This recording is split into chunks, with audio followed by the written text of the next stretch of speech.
नमस्कार प्यारे मित्रों, स्वागत है आप सबका वनडे एस्पिरेंट यूट्यूब चैनल पर। इस चैनल के साथ साथ हम लोग पढ़ रहे हैं आजकल साइंस की क्लास यानी बायो क्लास। सुबह 7:30 बजे यानी 7:30 पर आपको मिलता है क्या, मैथ की क्लास। आप मैथ वहाँ से पढ़ रहे हैं। और शाम को 6 बजे हम लोग पढ़ेंगे क्या, 6 बजे के टाइम पर हम लोग पढ़ रहे होते हैं साइंस यानी विज्ञान। विज्ञान में भी बायोलॉजी। बायोलॉजी में आज अगर हम टॉपिक की बात करें, एक नया टॉपिक पढ़ने वाले हैं जिसका नाम क्या है, कोशिका। ठीक, कोशिका। और कोशिका से संबंधित जितने भी प्रश्न होते हैं, महत्वपूर्ण प्रश्न, उन प्रश्नों को हम पढ़ेंगे आज की क्लास में। चलिए देरी न करते हुए आते हैं आज के सेशन के पहले प्रश्न पर। निम्नलिखित में से कौन सा कोशिकीय घटक अधिकांश प्रकेंद्रियों में मौजूद नहीं होता है? क्या मौजूद नहीं होता? प्रकेंद्रियों का मतलब प्रोकैरियोटिक्स। इसका मतलब क्या होता है? प्रोकैरियोटिक्स। किसमें अधिकांश में, प्रोकैरियोटिक्स में क्या नहीं मौजूद होता है इसमें देखेंगे। कोशिका द्रव्य, कोशिका द्रव्य की बात करेंगे, ये तो सब में मौजूद होता है लगभग। कोशिका भित्ति, राइबोसोम। यहाँ पर ऑप्शन आप देखेंगे, सही जवाब क्या होगा? केंद्रक झिल्ली। ठीक, केंद्रक झिल्ली यानी सेल मेम्ब्रेन, जिसे कहते हैं इंग्लिश में क्या, सेल मेम्ब्रेन। मेम्ब्रेन। तो पहले में सही ऑप्शन क्या होगा आपका? बी वाला। ठीक, आते हैं दूसरे प्रश्न की तरफ। दूसरा क्वेश्चन देख लीजिए। मानव कोशिकाओं में ग्लूकोज के विघटन द्वारा ऊर्जा का निर्माण होता है। ग्लूकोज के विघटन के लिए इनमें से किसकी आवश्यकता होती है? ठीक, मनुष्य में जो ऊर्जा हमें प्राप्त होती है, वो ऊर्जा कैसे प्राप्त होती है? ग्लूकोज के विघटन से, है ना, ग्लूकोज के विघटन से। और ये जो ग्लूकोज का विघटन होता है उसके लिए आवश्यक तत्व पूछा जा रहा है, कौन सा है? ऑक्सीजन है या कार्बन डाइऑक्साइड या नाइट्रोजन या हाइड्रोजन? अगर हम सही विकल्प की तलाश करें तो सही विकल्प क्या होगा इसमें? सही विकल्प होगा ऑक्सीजन। क्या होगा? ऑक्सीजन। यानी ग्लूकोज के विघटन के लिए, या इसी को हम कहते हैं क्या, ग्लूकोज के ऑक्सीकरण। ग्लूकोज के विघटन को क्या कहा जाता है? ऑक्सीकरण या ऑक्सीडेशन के लिए ऑक्सीजन की आवश्यकता होती है। दूसरे प्रश्न को देख लेते हैं। अगला तीसरा प्रश्न। अधिकांश कोशिकीय प्रक्रियाओं के लिए ऊर्जा मुद्रा होती है। ऊर्जा मुद्रा, जैसे मापने की इकाई, जैसे हमें द्रव्यमान तौलना है, द्रव्यमान को हम मापते हैं किसमें? हम मापते हैं किलोग्राम में, केजी में। दूरी को हमें मापना होता है, हम मापते हैं किसमें? मीटर में। ऐसे जब हमें ऊर्जा को मापना होता है तो मनुष्य के शरीर में ऊर्जा को मापने की एक इकाई होती है, और इस इकाई का नाम है क्या? एटीपी। क्या होता है? एटीपी। सही विकल्प क्या होगा? एटीपी। एटीपी का फुल फॉर्म होता है क्या, इसको भी देख लीजिए। इसे कहते हैं एडिनोसिन, एडिनोसिन ट्राईफॉस्फेट। ये क्या है? यह ऊर्जा के मापने की एक इकाई है, एक यूनिट है। ठीक, चलें आगे बढ़ते हैं। चौथे प्रश्न को देख लीजिए। किस कोशिकांग को कोशिका की आत्महत्या की थैली कहा जाता है? कोशिका की आत्महत्या की थैली कहा जाता है किसे, ये आपको बताना है। अगर कोशिका के आत्मघाती थैली, आत्महत्या की थैली, या इसी को कहा जाता है आत्मघाती थैली। आत्मघाती थैली। आत्मघाती का मतलब किसमें कोशिका मरती है जाके, एक तरीके से ऐसे कह सकते हैं। कोशिका की आत्मघाती थैली किसे कहेंगे? केंद्रक को कहेंगे, या माइटोकॉन्ड्रिया को, या सेंट्रोसोम, या लाइसोसोम? यह प्रश्न खूब पूछा जाता है, किसे कोशिका की आत्मघाती थैली कहते हैं? तो आप याद रखिएगा, लाइसोसोम को कहते हैं। किसको कहते हैं? लाइसोसोम को कोशिका की आत्मघाती थैली कहा जाता है। ठीक, लाइसोसोम का जो पीएच मान होता है ना, पीएच मान जो होता है, यह 4.5 से लेकर 5 के बीच होता है। किसकी? लाइसोसोम। एक प्रकार का यह लिक्विड जैसी संरचना यहाँ पर होती है। ठीक, ये जो लाइसोसोम की हम बात करें, यह केंद्रक के अंदर पाया जाता है, कोशिका के अंदर पाया जाता है। जैसे कोशिका के अंदर बहुत सारे अंग पाए जाते हैं, यहाँ पर लाइसोसोम, लाइबोसोम, माइटोकॉन्ड्रिया, केंद्रक, तमाम चीजें होती हैं। उसी में से लाइसोसोम भी एक संरचना है, किसके? कोशिका के अंदर की। ठीक, चलें अगले प्रश्न को देख लिया जाए। कोशिका में 6 कार्बन वाले अणु ग्लूकोज के 3 कार्बन वाले अणु पायरुवेट में विखंडन की प्रक्रिया कहाँ पर होती है? आपको बताना है। यहाँ पे पूछा गया क्या, कोशिका में 6 कार्बन वाले अणु ग्लूकोज के 3 कार्बन वाले अणु पायरुवेट के विखंडन की प्रक्रिया कहाँ पर होती है? ऑप्शन है कोशिका द्रव्य, कोशिका द्रव्य, माइटोकॉन्ड्रिया, हरित लवक, या गाल्जी का है।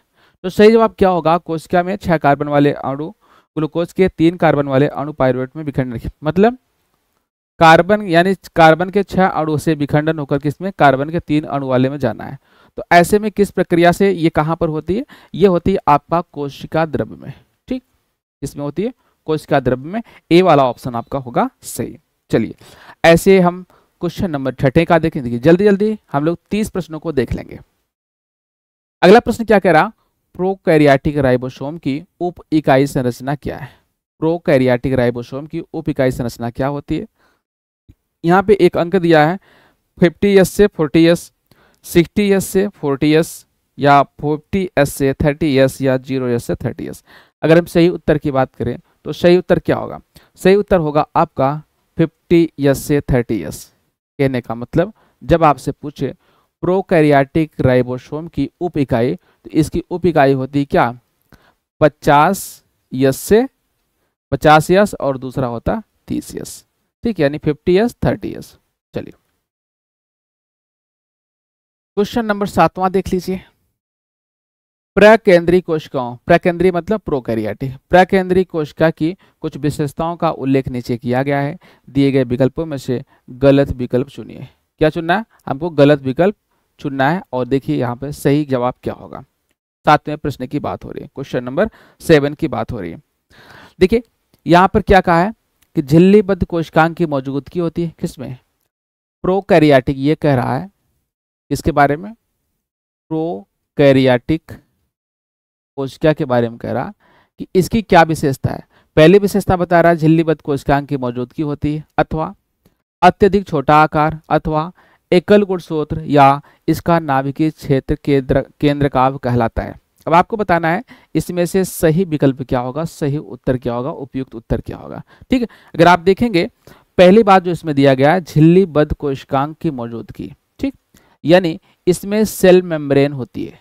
क्या होती है, झिल्लीबद्ध कोशिकांग यानी सेल मेम्ब्रेन की उपस्थिति होती है। ठीक, चलिए अगले प्रश्न पर आ जाते हैं। अगला क्वेश्चन आपका क्या कह रहा, जब एटीपी में टर्मिनल फास्फेट लिंकेज का जल का उपयोग द्वारा तोड़ा जाता है तो कितनी ऊर्जा मुक्त होती है। किसमें, एक एटीपी अणु को तोड़ने में कितना ऊर्जा मुक्त होती है, यही आपसे पूछ रहा है। ठीक, तो क्या ऑप्शन दिया 30 kilo mole, 32.5 kilo mole, 30.5 kilo mole, और 33 किलो मोल। सही जवाब क्या होगा इसमें, इसके सही जवाब की बात करें, सही जवाब इसका क्या होगा, इसका सही जवाब होगा 30.5 यानी 30.5 किलो मोल। ठीक, सही उत्तर क्या होगा 30.5 किलो मोल।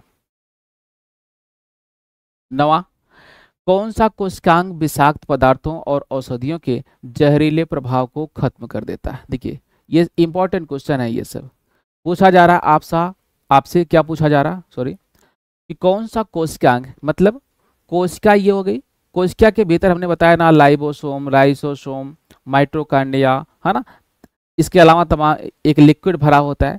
ये जो कोशिका के अंदर तमाम अंग है इसी को कहा जाता है क्या, कोशिकांग।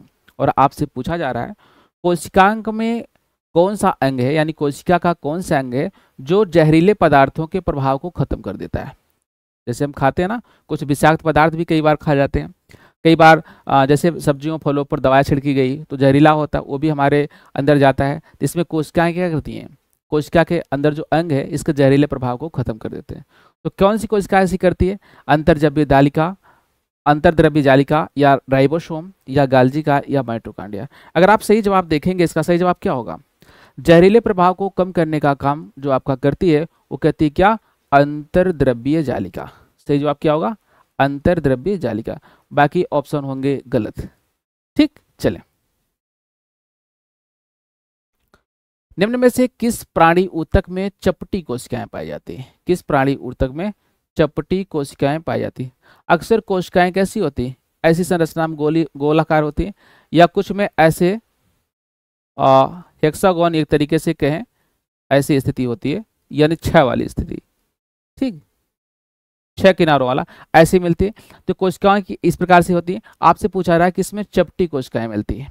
जंतुओं का नाम दिया गया, प्लाज्मा कोशिकाओं में, घनाभाकार उपकला में, सल्की उपकला में, या मास्ट कोशिकाओं में। सही जवाब क्या होगा, चपटी कोशिकाएं शरीर के किस अंग में पाई जाती है, तो जो सल्की उपकला है, किसमें, सल्की उपकला में मिलता है क्या, चपटी कोशिकाएं। पतले स्तर की होती हैं कोशिकाएं। 11वें प्रश्न को देख लेते हैं। निम्न में से कौन सा कथन गलत है? कौन सा कथन गलत है? इसमें सही जवाब क्या होगा? कि किण्वन की प्रक्रिया के लिए ऑक्सीजन आवश्यक नहीं है। किण्वन की प्रक्रिया के लिए ऑक्सीजन आवश्यक नहीं है। भाई इसमें से पूछा है गलत कथन। देखिए किण्वन के लिए आवश्यक है, कोई आवश्यकता नहीं, ऑक्सीजन की कोई आवश्यकता नहीं होती। ये तो बात सही है। जब बात सही है तो ऑप्शन क्या हो जाएगा? गलत। श्वसन के प्रथम चरण में पायरुविक अम्ल का निर्माण होता है। जी बिल्कुल, श्वसन के जो पहला स्टेज होता है उसमें पायरुविक अम्ल का निर्माण होता है। ये बात है सही। बात सही है तो ऑप्शन हो जाएगा आपका गलत। आगे, श्वसन के प्रथम चरण में ग्लूकोज का विघटन होता है। जी ये भी बात सही है। जब ग्लूकोज का विघटन होता है तभी यह ग्लूकोज पायरुविक अम्ल में बदलता है। ये बात सही है। बात सही तो ये भी गलत हो जाएगा। क्यों? क्योंकि हमें गलत वाला ढूंढना था। अब ढूंढिए गलत वाला। एक बचा है अंतिम वाला, उस पर विचार कर लेते हैं। अंतिम वाला क्या है? माइटोकांड्रिया में ऑक्सीजन की सहायता से एसिटिक अम्ल का विघटन होता है। ये बात गलत है और ये बात गलत है तो ऑप्शन हो जाएगा सही। क्योंकि हमें गलत वाला ढूंढना था तो गलत वाला क्या होगा? इसमें डी वाला ऑप्शन होगा आपका गलत। ठीक, आगे चलें।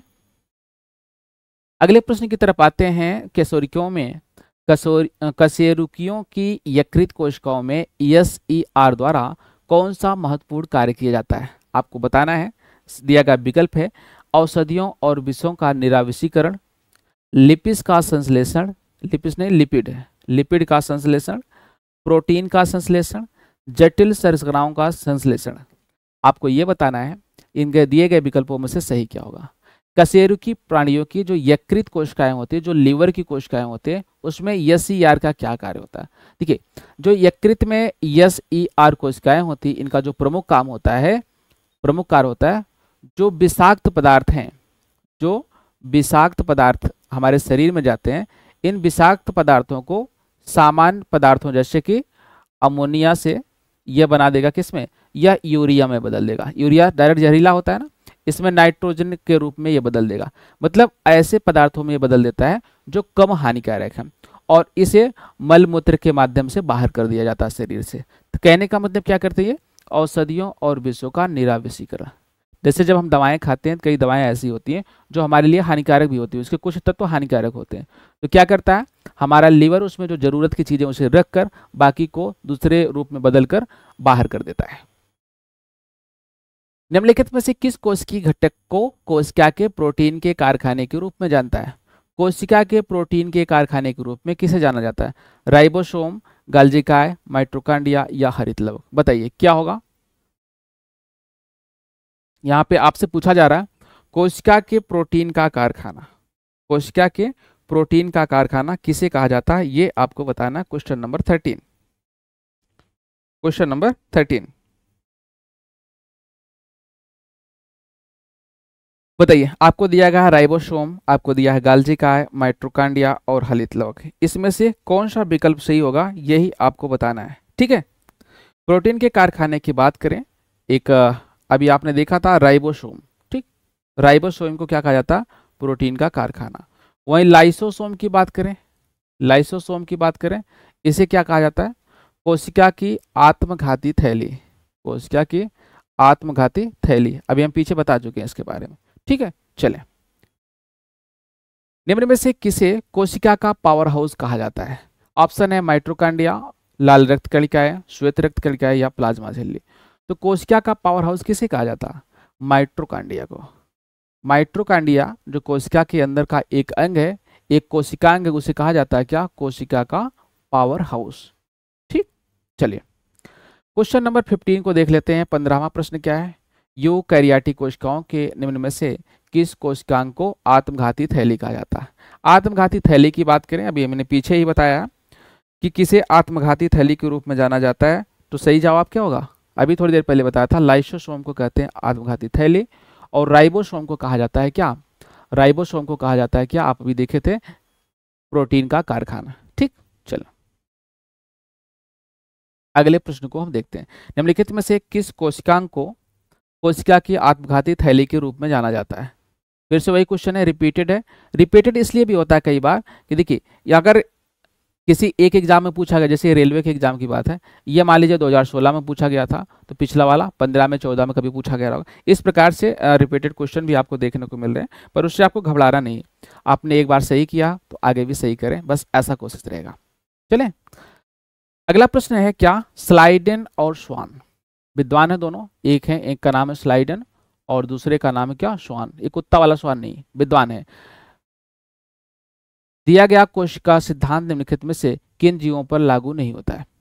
स्लाइडेन और स्वान ने दिया था क्या कोशिका सिद्धांत। अब आपसे पूछा जा रहा है इनके द्वारा जो दिया गया कोशिका सिद्धांत है किस पर लागू नहीं होता है, कवकों पर, जंतुओं पर, विषाणुओं पर या शैवालों पर। तो सही जवाब क्या होगा, ये वायरस पर नहीं लागू होता यानी विषाणुओं पर, ठीक, विषाणुओं पर नहीं लागू होता यानी वायरस पर लागू नहीं होता है। किस पर, जो कोशिका सिद्धांत है ये वायरस पर लागू नहीं होता है, ठीक है। आगे देखते हैं, रॉबर्ट हुक द्वारा कोशिका की खोज किस प्रकार की गई थी, कहाँ खोज किया था उन्होंने, पेड़ के पत्तों का निरीक्षण करते हुए, नहीं, पेड़ के पत्तों के निरीक्षण के समय कोशिका की खोज नहीं हुई थी, बल्कि एक प्याज के छिलके का निरीक्षण, नहीं, प्याज की भी कोई बात नहीं, प्याज के छिलके में उन्होंने खोज नहीं किया था, बल्कि खोज किसमें किया था, कार्क में, है ना, कार्क का निरीक्षण। आगे देखते हैं विकल्प होगा, रक्त का निरीक्षण, नहीं, दिया गया आपको कार्क का निरीक्षण करते हुए उन्होंने कोशिका का खोज किया था, यही बात आपकी सही है, डी वाला ऑप्शन आपका होगा यहां से बिल्कुल बिल्कुल बिल्कुल सही, ठीक। चले क्वेश्चन नंबर 19 की बात करें, क्वेश्चन नंबर 19 की बात करें, कोशिका की खोज किसने की थी, आसान क्वेश्चन है, कोशिका की खोज किसने किया था, थियोडोर स्वान ने, Robert Hooke, Matthias Schleiden, Rudolf Virchow. देखिए अगर कोशिका के जनक की बात करें यानी कोशिका की खोज करने वाले विद्वान की बात करें, उन्होंने किया था रॉबर्ट हुक ने। किसने किया था, रॉबर्ट हुक में। अभी थोड़ी देर पहले आपने देखा था इसकी खोज कहां पर किया था, कार्क में, ठीक, कार्क पर कोशिका की खोज किया था किसने, रॉबर्ट हुक महोदय ने। 20वां प्रश्न, केंद्रक और कोशिका झिल्ली के बीच मौजूद जेली जैसा पदार्थ को क्या कहा जाता है, करड़ी, कोशिका द्रव्य, उल्ब या फुफ्फुसी। ये केंद्रक, ये कोशिका हो गई, कोशिका में एक होता है केंद्रक, ठीक, जिसे कहते हैं न्यूक्लियस। केंद्रक और इसके बीच में एक लिक्विड भरा होता है, एक द्रव भरा होता है। इस द्रव को किस नाम से जाना जाता है ये पूछा जा रहा है आपको। इस द्रव को हम कहते हैं क्या, कोशिका द्रव्य। क्या कहेंगे, कोशिका द्रव्य, यानी बी वाला ऑप्शन होगा आपका सही, ठीक, क्या कहेंगे, कोशिका द्रव्य। चलिए अगले प्रश्न को देखते हैं, क्वेश्चन नंबर 21, केंद्रक और कोशिका झिल्ली के बीच, केंद्रक और कोशिका झिल्ली के बीच भरे हुए जेली जैसे पदार्थ को क्या कहा जाता है, प्रोटोप्लाज्म, क्लोरोप्लास्ट, न्यूक्लियोस, साइटोप्लाज्म, इसमें से कौन सा विकल्प होगा सही, ये आपको बताना है। किसकी किसकी बात हो रही है, यहाँ पर बात हो रही है किसकी, केंद्रक और कोशिका झिल्ली, ठीक, ये केंद्रक हो गया, ये मान लेते हैं ये केंद्रक है, और ये हो गया आपका कोशिका झिल्ली, ये हो गया सेल मेम्ब्रेन। इसके बीच में जो लिक्विड भरा होगा, इसके बीच में जो लिक्विड भरा होगा उसे कहा जाता है क्या, क्लोरोप्लास्ट। क्या कहते हैं, ध्यान दीजिएगा, यहाँ पे केंद्रक और कोशिका झिल्ली के बीच में है। इसके पहले वाले में क्या देखा था हमने, इसके पहले वाले देखा था, हमने देखा था केंद्रक और कोशिका झिल्ली के बीच, दोनों बात एक ही है, लेकिन हिंदी में इसे कहते हैं कोशिका द्रव्य और इंग्लिश में कहते हैं क्या, क्लोरोप्लास्ट, ठीक। हिंदी में क्या कहेंगे इसे, इंग्लिश में क्या कहेंगे, क्लोरोप्लास्ट। आपको यहां से परेशान होने की जरूरत नहीं है, आई होप इन बातों को आप समझ पाएंगे। 21 के बाद हम देखेंगे क्या, 22, साइटोप्लाज्म एक जेली जैसा द्रव होता है जो में मौजूद होता है। साइटोप्लाज्म कहाँ मौजूद होगा ये आपको देखना है, केंद्रक और कोशिकांगों के बीच नहीं। साइटोप्लाज्म जो झिल्ली जो लिक्विड है, जो जेली जैसा पदार्थ है, एक गाढ़ा, क्या होता है ये, एक गाढ़ा द्रव जैसी संरचना होती है, चिपचिपा होता है, ये कैसा होता है, चिपचिपा पदार्थ होता है। अब आपसे पूछा जा रहा है ये कहाँ पर पाया जाता है, इसी के बारे में। वसाओं और ऊतकों के बीच नहीं, वसाओं और ऊतकों के बीच नहीं मिलता, तंत्रिकाओं और कोशिकाओं के बीच भी नहीं मिलता, कहाँ मिलता है, ये केंद्रक और कोशिका झिल्ली के बीच में मिलता है, ठीक, केंद्रक और कोशिका झिल्ली के बीच मिलता है। क्लियर है। 23वां प्रश्न देखते हैं, पानी की कमी के कारण कोशिका के संकुचित होकर कोशिका भित्ति से अलग होने की प्रक्रिया को क्या कहा जाता है। क्या कहा जाएगा, पानी की जब कमी हो जाएगी तो पानी की कमी के कारण कोशिका के संकुचित होकर कोशिका भित्ति से अलग होने की जो प्रक्रिया होती है उसी कहा जाता है प्लाज्मोलिसिस, या इसी को कहा जाता है जीव द्रव्य संकुचन। आपको दिख रहा है यहाँ पे प्लाज्मोलिसिस, या इसी को कहा जाता है जीव द्रव्य संकुचन, जीव द्रव्य संकुचन। इस प्रक्रिया के उदाहरण को आप जान सकते हैं, ठीक है। जैसे किशमिश है ना, आप किशमिश देख रहे हैं, किशमिश किसका बनता है? ये बनता तो अंगूर का ही, लेकिन जब अंगूर को सुखा दिया जाता है तो अंगूर सूखने के बाद क्या हो जाता है? सूखने के बाद वह छोटा हो जाता है, जो इसकी साइज थी उस साइज से ये छोटा हो जा रहा है। अब इसमें कौन सी प्रक्रिया हुई? विज्ञान के हिसाब से देखेंगे, इसी को कहा जाता है क्या? प्लाज्मोलिसिस, यानी जीव द्रव्य का संकुचन हो गया, पानी उसमें से सूख गया। डाट डाट डाट दिया है, इस बात बताया कि कोशिका को कोशिका के पावर हाउस के रूप में जाना जाता है। भाई कोशिका द्रव्य को जानते हैं? नहीं। माइटोकांड्रिया को कोशिका का पावर हाउस जानते हैं, तो यानी बी वाला ऑप्शन होगा आपका सही। यानी यहाँ पे क्या भरना पड़ेगा? माइटोकांड्रिया। केंद्रक नहीं है, अंतर्जबी प्रजालिका नहीं है, बल्कि क्या है? माइटोकॉन्ड्रिया। चलें क्वेश्चन नंबर 25 पर आ जाते हैं। कोशिका का वह बाह्यतम आवरण कौन सा है जो कोशिका के अवयवों का उसके बाह्य वातावरण से अलग करता है? समझिए प्रश्न को। कोशिका का बाह्यतम, जैसे ये सेल है, इसका इस बाहरी आवरण, जो नीली लाइन आपको दिख रही है, इस बाहरी आवरण की बात करें, जो कोशिका के अवयवों को उनके बाह्य वातावरण से अलग किया जाता है, उसको क्या कहा जाता है? जाहिर सी बात है, इसके नाम से आप परिचित होंगे। उसे क्या कहेंगे? उसको क्या करेंगे? एक झिल्ली जैसी संरचना होती है जिसका नाम क्या है? जिसे कहते हैं प्लाज्मा झिल्ली। क्या कहते हैं? इसे कहते हैं क्या? प्लाज्मा झिल्ली। ठीक, ये वाला भाग जो इसके किनारे किनारे का भाग है, इसका नाम क्या है? इसे कहा जाता है प्लाज्मा झिल्ली।